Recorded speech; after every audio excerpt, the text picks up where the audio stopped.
Welcome to this ICAP conference.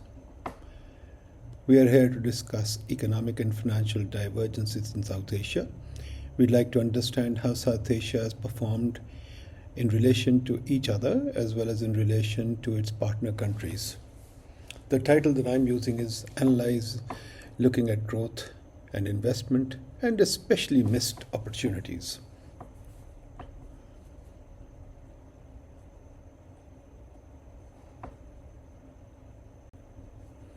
The plan is as follows. I'm going to look at growth trends, investment trends, and many other things across these countries and try and point out commonalities, divergences, and look at how South Asia has differed from each other and what are the missed opportunities, what are the possibilities in the coming very difficult area in the global economy.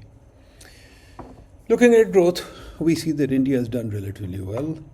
We see that Bangladesh has also kind of performed well in this period, but coming down lately.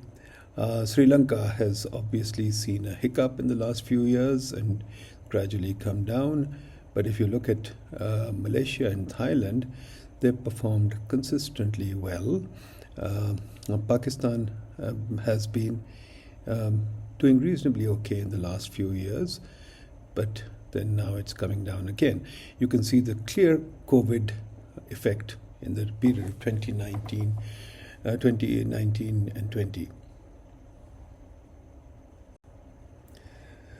The growth trends are again visible in the annual growth rate. Sri Lanka has gone negative 3.5 because it went into almost a default situation. So did Pakistan. It's 0.3%. Well, India and Bangladesh have done all right, and they've been doing reasonably well over this period. Here is a great divergence. India decided to have no fund program after 1991, and it succeeded in doing that. Well, Malaysia, Thailand, you can see after 98, they have also stayed away from a fund program. And China has consistently stayed away from a fund program. Why do I mention fund program? Because fund is the emergency ward of the world. And anybody who goes to emergency ward shows a particular weakness. But take Pakistan. Pakistan has 25 programs. Sri Lanka has 17. Bangladesh is about 12. These three countries, especially Pakistan, needs to rethink their strategy. Look at investment GDP ratios. Those are also very interesting. China, as you can see, I put in China for a good comparison. China is 43%. India is not doing badly. It is about 30%. Malaysia and Thailand, you can see for comparison, also have above 20%. Bangladesh also has about 30%. Sri Lanka is also 25%. Pakistan, sadly, once again, well below expectations. Unless Pakistan picks up its investment, it is unlikely to catch up with the rest.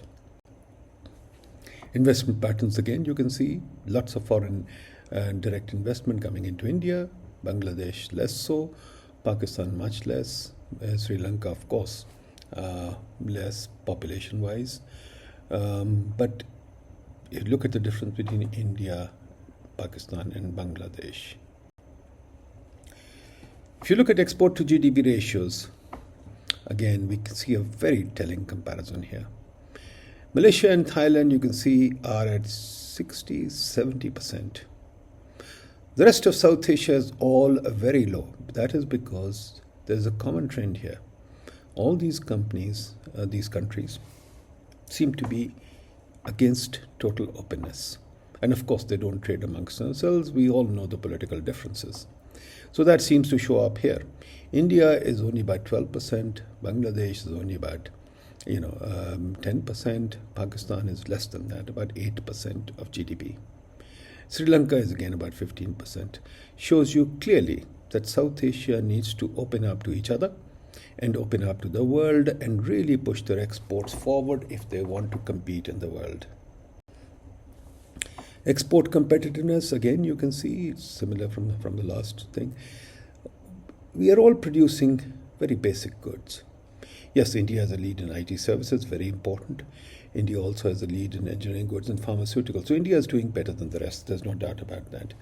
Bangladesh is in garments, Pakistan is textile and rice, Sri Lanka is tea and apparel. And the rest of the countries you can see very small. But they are small countries, so we shouldn't really be putting them in the same league. But Pakistan, Bangladesh, Sri Lanka into very basic goods. And those of you who've seen the Houseman's complexity charts, you'll also see that we remain very concentrated in the basic commodities and not going forward in technology. India, of course, is, so we should recognize that. Reserve to import ratio is another important thing to look at, the difference across these countries. Look at China. Reserves to import ratio, China is well above 100%.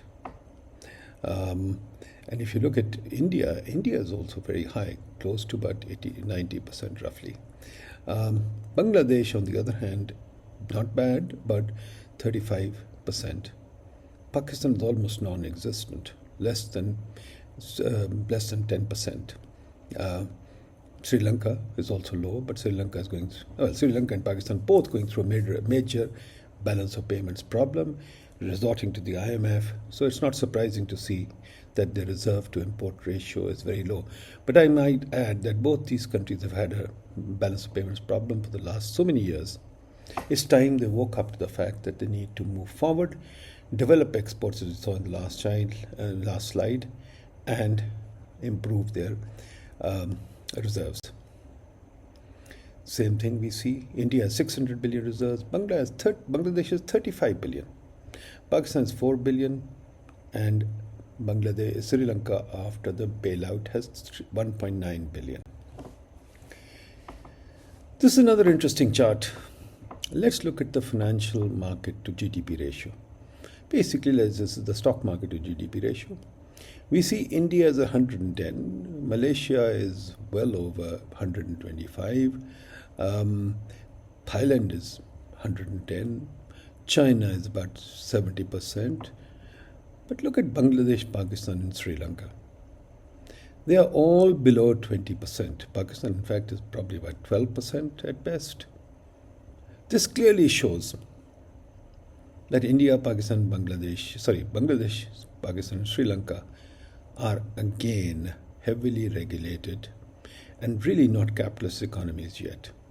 If you want to go towards serious capitalism, serious financial economies, because you have to develop through finance, these countries need to broaden their financial markets. But most of these countries tend to rely on begging for foreign aid and not increasing their financial markets.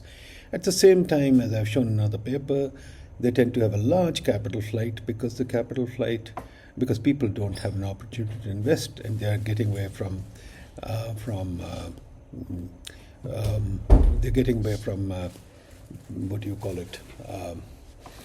getting away from the regulation at home.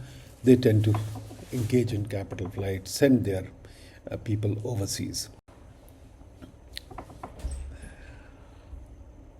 Now, this is another interesting slide.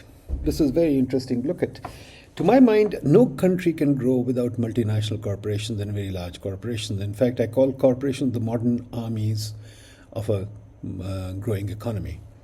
Like you used to have big armies going out to conquer, these days we have multinational companies going out to conquer. So what I did here was I took the largest company in China, and I took the largest company in each of these countries to look at what the ratio was to the largest Chinese company. So what this chart tells you is the largest company in each country as a ratio to the largest market cap in China.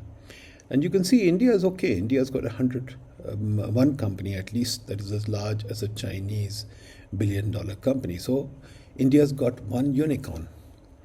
Malaysia and Thailand at least have half a unicorn. They have some companies that are half as large as a Chinese company.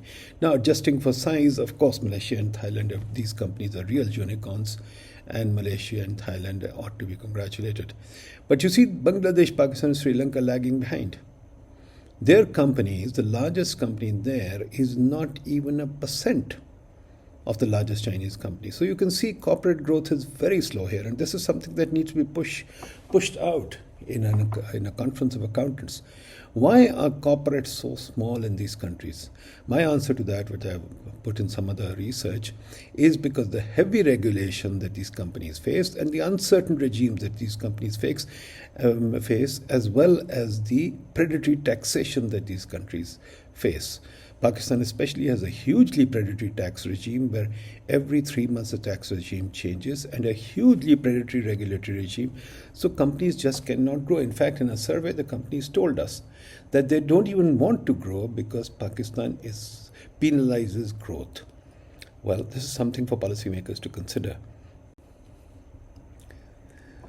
Now, if you look at in words, there are multinational companies in India, yes, and we've got 108 startups valued at over $1 billion. So yes, India has a startup culture and a unicorn culture. Bangladesh has some companies emerging in textiles, but very few in finance. Pakistan has very limited growth of large companies. In fact, Pakistan is a peculiar system where the largest companies are government owned and they're really not doing that well. And there are huge issues with scalability. Sri Lanka, I used to live there, has a very good corporate sector, but again, because of government policies, there's a stagnation in corporate growth and economic instability, like in Pakistan, hits them badly. Okay, now let's look at accounting standard compliance. This is from some measures across the world, and you see that India is reasonably well regarded. It's about the score there is over 8, which is not bad because the scale is 1 to 10.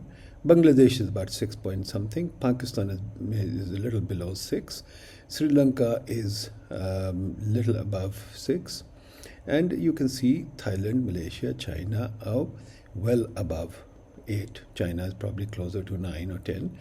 This is again another very interesting comparison. India is doing all right as compared to the Asian tigers, but the three countries, Bangladesh, Pakistan, Sri Lanka, are again lagging behind. And this is something for you accountants to consider seriously. Is this are our accounting standards up to the mark? Is the government supporting out accounting standards? Are our corporates interested in setting up accounting standards? And I might add, this relates to the financial markets charts, because if the corporates are not really interested in growth and they're not listing on the financial markets, they don't want to grow using equity, obviously there is a combined problem here. That means that the country cannot grow, and we should look at that carefully. South Asia has missed all the opportunities because of trade barriers it has. First of all, we don't trade with each other. Big issue. SAARC has failed, and it never really seems to take off despite much effort. Intra-regional trade, as you can see, is less than 5% of total trade.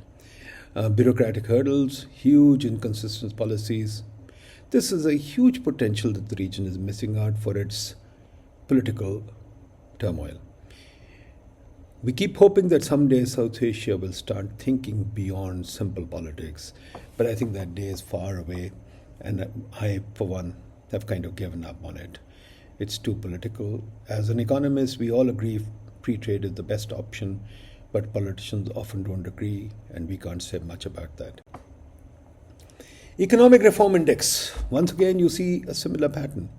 India has done some economic reform and is not bad. In this index, India seems to be at 7, which is fine. Again, the score is 1 to 10. Malaysia, as you can see, is above 8. China is about 9. Thailand is about 8. But you can see the three countries, Bangladesh, Pakistan, and Sri Lanka, are far behind. Well, Bangladesh is close to about 5. Pakistan is about 4. And Sri Lanka is a little above 4.5 maybe.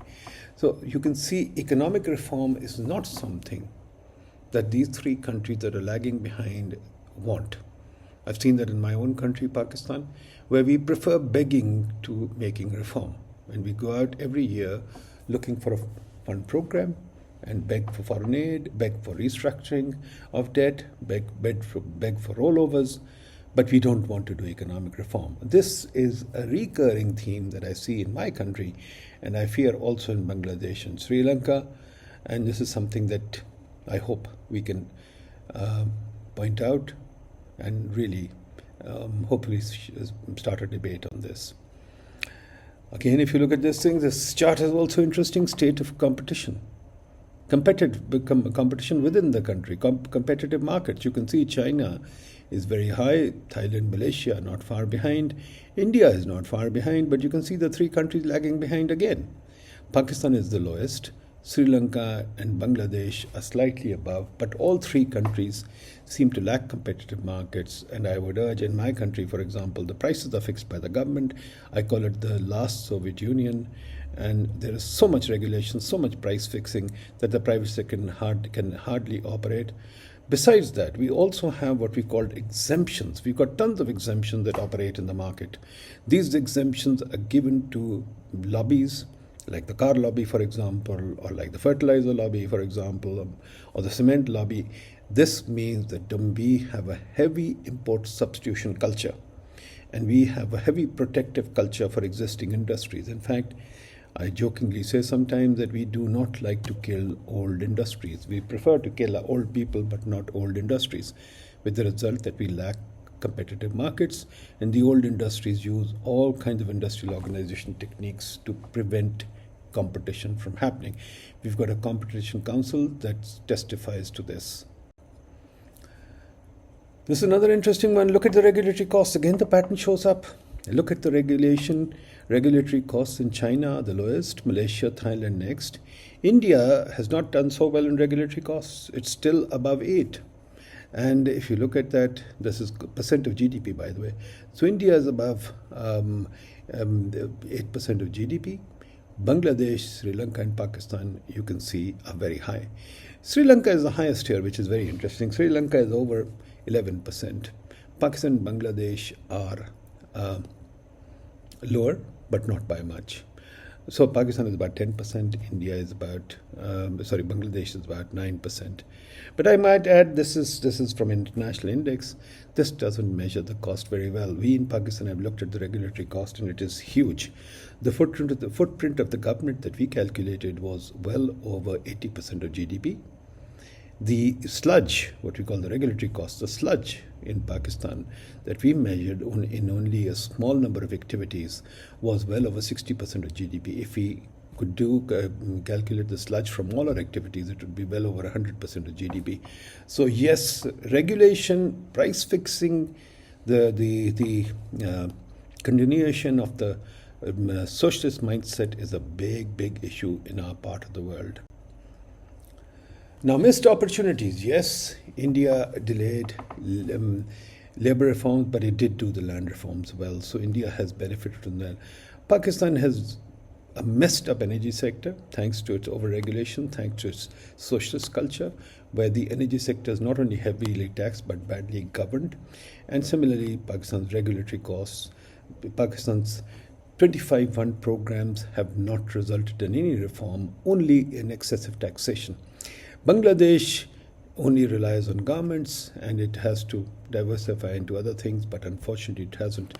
Sri Lanka returning its earlier mindset, the similar mindset that prevails in Pakistan, a bit of socialism, a bit of protection at home, has also missed its fiscal discipline. Pakistan too, and the smaller nations only depend on tourism. They don't have much else, so it's a problem. Look at economic openness. Look at where Thailand and Malaysia are. And look at where, China is not that open too. But look at India, Pakistan, Bangladesh. They're still low. And in India, Pakistan, Sri Lanka, Bangladesh, all of them are still not very open. This is percent of trade as a percent of GDP. I think we really need to figure out, do we want an open economy? I think South Asia really needs to consider who we are, what our vision is. Do we want to continue with conflict? A. Do we want to open our economies? B. Do we respect market competition? C. And are we ready to accept financial openness, competition, as a way forward. I think these are important considerations that Pakistan has to have. All four South Asian countries have to have. I would add to that, especially for India, Pakistan, and Sri Lanka. I would say much more for Pakistan than anything else. Corporate governance, good regulatory compliance, good accounting standards. These things also have to be worked out. Coming to outlooks, yeah, I think India has every reason to be optimistic, robust growth, innovation potential, although Indian politics is also beginning to create conflicts and it could cost India something. Bangladesh, I would be a little positive of, but it needs diversification and climate change could affect it badly. But Pakistan is a different solution. Pakistan is a mixed outlook. It continues to have large default risks. It continues to have huge domestic instability problems. And Pakistan, unless it gets its act together in terms of getting a reasonable institutional structure. This is the year of the Nobel Prize for S. N. Magno Robinson Johnson. Pakistan needs to take a chapter from that book and try and fix its own political and institutional instability. But at the same time, Pakistan needs to deregulate and begin to understand its role in the world. Openness, get rid of import substitution. Sri Lanka, fragile recovery, but I have hope in Sri Lanka. They're a resilient people. I think they'll come through with something. But they do have to accept the fact that they can't control the economy and they can't give excessive subsidies. Nepal, Bhutan, Maldives will remain tourist destinations. They have to figure out how to diversify their economy. Now, if you look at the financial market performance, yes, is Sensex, the Sensex has done well. Pakistan, KSC has done well in the past, down a little. Bangladesh is down. But these are Indian stock market is large, attracts foreign investment. Pakistan, Sri Lanka, Bangladesh don't. Here's another one, Innovation and Creativity Index. And you can see India is not as good as China, Thailand, Malaysia, but India is doing well. The three laggards are still there. And they have to pick up on creativity, on the creativity and innovation index. Pakistan is the lowest. But I think in my country, Pakistan, I know well, we don't value creativity, research, or openness.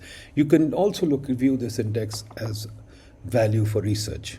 And we don't value research. This is something that despite my exhortations here, that the world is now driven by research. My country will accept that. So we'll pay a price for that. Well, the conclusion is very simple. Folks, South Asia really needs to come together. Intellectually. Yeah, you can continue your disputes, but intellectually, can we come together? Can we at least begin to talk to each other? Can we at least begin to think about developing our countries on modern lines? Can we begin to accept modernity and forget our religious differences, both internally and externally? I won't say religious differences external. They are in my country, they're in India, they're everywhere. We do seem to be going through something like what happened in Europe a few hundred years ago, where the Catholics and Protestants fought each other out. I think we are in that kind of level. Plus, we need to accept innovation, research, and creativity, and we need to make open markets, and we need to open our economy. And of course, speaking to accountants, I'd say you people should be the biggest advocates of change in this country. Sadly, what I see in my country especially, and I think less so in other countries, but yes, the professionals are not advocating reform. When I look at European history, the professionals advocated reform in a big way, and they led the way to the Renaissance, to the Industrial Revolution. Research created the Industrial Revolution. In our countries, unfortunately, we are silent on that. Partly it's because we are also suffocated by aid, but in the Renaissance there was no suffocation of aid, there was no external competition. So now we have to accept that it's a global world, we live in a global village, and we have to compete globally. And yes, the most important area to compete globally is research and intellectual debate. I hope South Asia can do that.